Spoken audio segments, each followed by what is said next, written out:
नमस्कार जी। तो कई लोगों को ना ये कन्फ्यूजन रहता है, यहाँ क्वेश्चन रहता है कि भाई हर एस्ट्रोलॉजर अलग कैसे प्रिडिक्ट कर रहा है। तो वैसे तो क्या होता है कि आप किसी भी मेथड से करो, जो प्रिडिक्शन है वो तो सेम ही रहनी चाहिए, ठीक है। तो फिर भी एस्ट्रोलॉजर्स की अलग अलग प्रिडिक्शन क्यों होती है।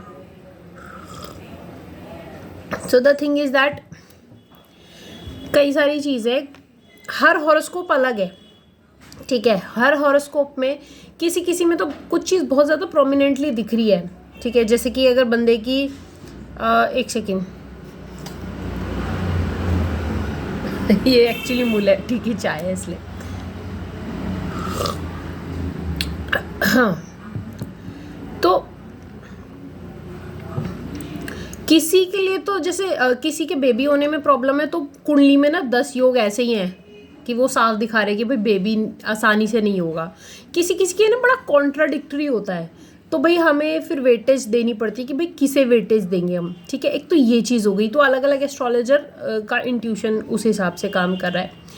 दूसरी चीज़ क्या है कि कई एस्ट्रोलॉजर्स ना ऐसे भी सोचते हैं, उनका खुद का साइकोलॉजिकली ऐसा होता है माइंडसेट कि भाई अगर हम नेगेटिव प्रिडिक्शन दे देंगे तो सामने वाले को, मतलब हम या तो अपना कर्म खराब कर रहे हैं, या तो फिर कुछ लोग ऐसे मानते हैं कि हम नेगेटिव प्रिडिक्शन दे देंगे तो सामने वाला सुसाइड ना कर ले, या हाँ ये सामने फिर से आएगा नहीं। कई लोग मॉनेटरी बेनिफिट्स की वजह से कि भाई ये पैसे नहीं देगा, अगर मैंने नेगेटिव प्रिडिक्शन दे दी मेरे पास वापस रिपीट नहीं आएगा, तो ऐसा होता है। तो अलग अलग चीज़ें होती है, बहुत सारे फैक्टर्स होते हैं अलग अलग प्रिडिक्शन में। बट वैसे अगर आप किसी भी मेथड से करो, प्रिडिक्शन सेम ही आनी चाहिए, ठीक है। ऐसा नहीं है कि हर एस्ट्रोलॉजर की प्रिडिक्शन अलग आनी चाहिए, बट ये जो एक्सटर्नल फैक्टर्स है ना, ये काफ़ी सारे काम कर रहे होते हैं, जिसकी वजह से ऐसा होता है कि आपको हर एस्ट्रोलॉजर की अलग अलग प्रिडिक्शन। और दूसरी बात ये भी है, देखो एक तो सबका अपना रिसर्च अलग होता है। किसी को लग रहा है कि ठीक है गुरु की है, सूर्य की दशा है, चंद्र की दशा है, आराम से कंसीव हो जाएगा। किसी कोई लेके बैठा है, कोई कोरिलेट भी कर रहा है कि भाई पहले भी तो चंद्र की दशा आके जा चुकी है, उसमें तो कुछ नहीं हुआ, तो इसमें भी कुछ नहीं होगा। फिर वो अलग अलग तरह से निकाल रहा है कैलकुलेट करके, ठीक है। क्योंकि बहुत सारे अलग अलग टेक्निक्स होते हैं, सबके अपने अपने टेक्निक्स होती हैं जो वो यूज़ करते हैं मोस्टली।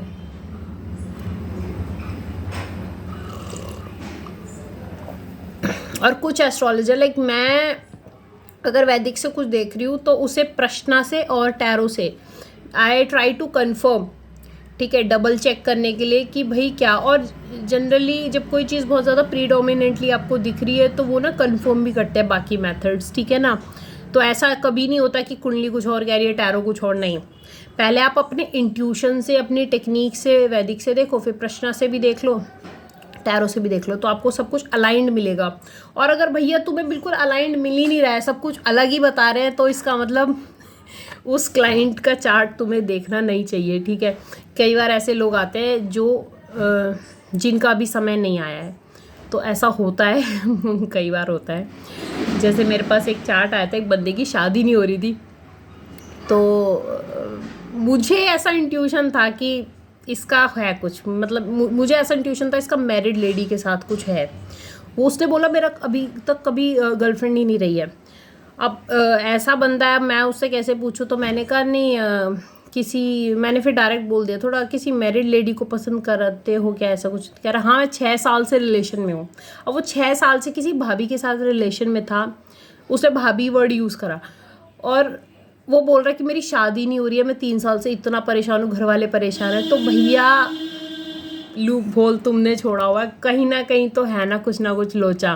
तुम्हारे घर वाले परेशान हो रहे हो, तुम्हारी शादी नहीं हो रही हो, तुम मैरिड बंदी से अफेयर कर रहे हो, वो भी 6 साल से किसी भाभी के साथ। और वो शायद तो नहीं रिश्ते में भी भाभी थी, मतलब घर वाले उन्हें बड़ा मानते थे। तो भाई ऐसा होता है, मतलब